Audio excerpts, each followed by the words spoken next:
안녕하세요, 양굴입니다. 드디어 개막하는 2021 K리그. 올해는 다시 38경기 풀리그가 예정되어 있습니다. 디펜딩 챔피언 5년 연속 K리그 우승을 노리는 전북현대와 프런트부터 시작된 개편, 새로운 시작을 알리는 FC서울의 2021 K리그 1 개막전 프리뷰를 지금 바로 시작합니다.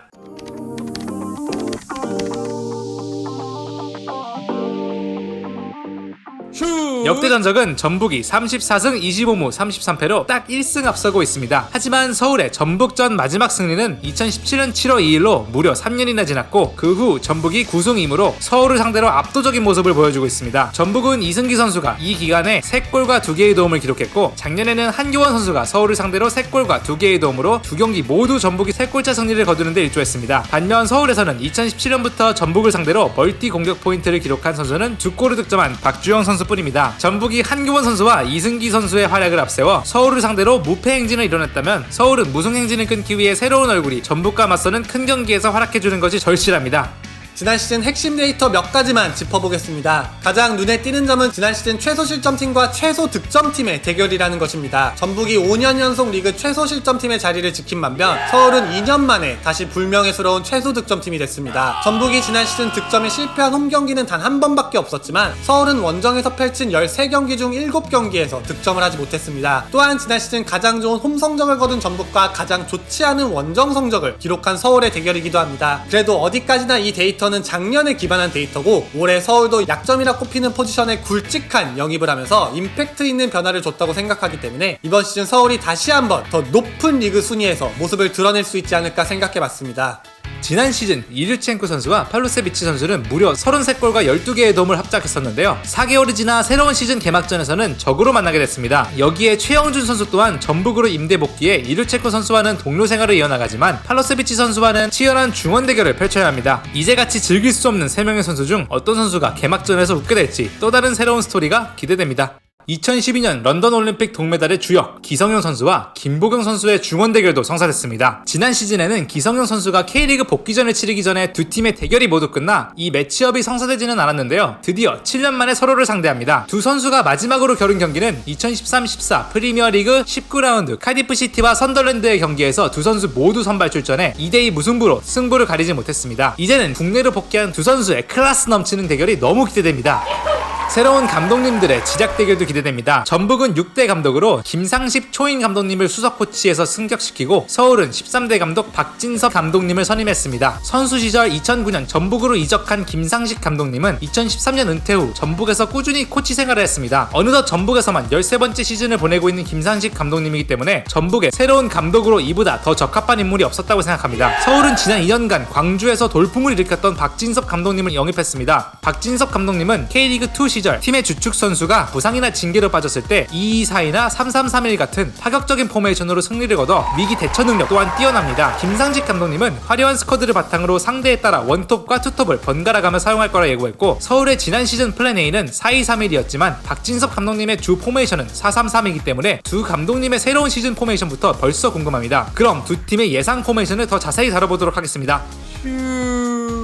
전북의 예상 포메이션은 지난 시즌 플랜 A였던 4-1-4-1 기준으로 준비했습니다. 또한 서울의 중원도 만만치 않아 중원 싸움에서 동등한 숫자 싸움을 위해 선택했습니다. 5년 연속 리그 최소 실점을 이룬 전북의 수비 라인은 지난 시즌과 큰 변화가 없을 거로 보입니다. 새로운 주장 홍정우 선수와 김민혁 선수의 센터백 조합은 지난 시즌 파이널 라운드 4경기에서 단 1실점만 허용했고, 건강히 복귀한 이용 선수의 주전도 예상됩니다. 왼쪽은 최철순 선수와 이주영 선수 중 고민이 많았지만, 지난 시즌 후반기에 향상된 경기력을 보인 이주영 선수를 선택해봤습니다. 손준호 선수가 떠난 원홀딩 자리는 새로운 부주장 최영준 선수가 유력해 보이고, 이승기 선수와 김보경 선수의 중원 조합이 예상됩니다. 쿠니모토 선수도 회복이 빨라 개막전 출전이 가능하다고 전해졌지만, 오랜 기간 이탈한 만큼 교체 출전으로 경기력을 회복할 거라 예상해봤습니다. 바로우 선수 또한 팀에 늦게 합류해 개막전 선발 출전 가능성은 아직 확실하지 않습니다. 따라서 지난 시즌 팀 내 최다 득점자인 한규원 선수와 언더22 카드로 이성윤 선수가 측면 날개를 담당하지 않을까 싶습니다. 스트라이커는 일류첸코 선수와 구스타보 선수 중 어느 누가 선발로 출전해도 이상하진 않지만, 아무래도 K리그 적응을 마친 일류첸코 선수의 가능성이 더 높다고 생각해봤습니다. 서울의 박진섭 감독님이 중요시하는 센터백의 후방 빌드업을 전방 맨마크로 견제하기 위해 전북의 4-4-2 카드가 나올 수도 있다고 생각해봤습니다.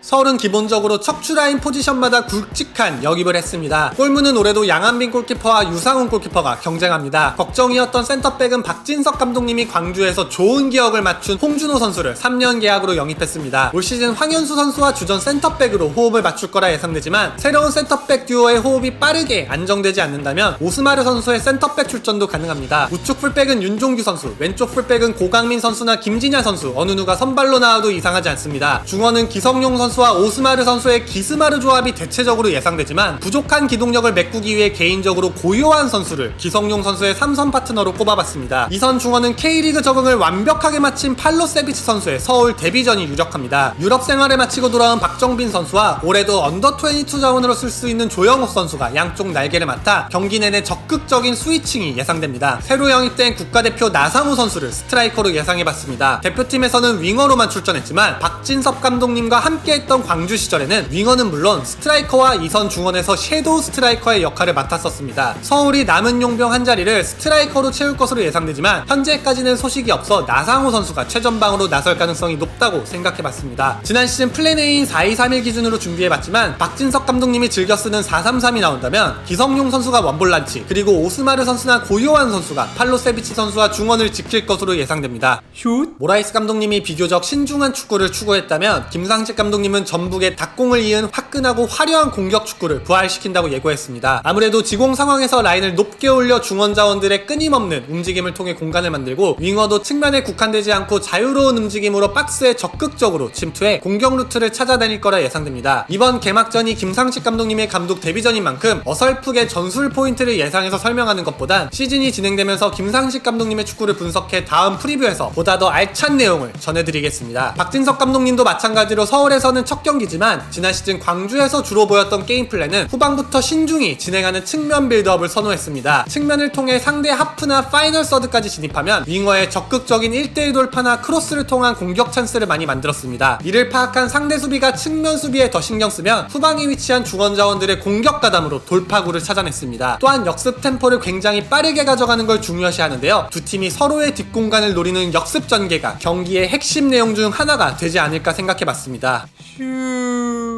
이렇게 2021 K리그1 개막전 전북현대와 FC서울의 프리뷰를 알아봤습니다. 토요일 개막전 후에는 대구FC가 승격팀 수원FC를 대팍으로 맞이합니다. 일요일은 포항과 인천, 수원과 광주의 경기가 예정되어 있고 울산과 광원, 그리고 성남과 제주의 경기가 3월 1일 월요일까지 펼쳐지면서 1라운드가 진행됩니다. K리그 스쿼드 분석 또한 이적 시장이 공식적으로 닫히는 3월 31일까지 최대한 많은 팀을 다루도록 할 테니 많은 관심 부탁드립니다. 그럼 저희는 2021 K리그 2라운드 경기로 찾아뵙겠습니다. 안녕히 계세요. 바이.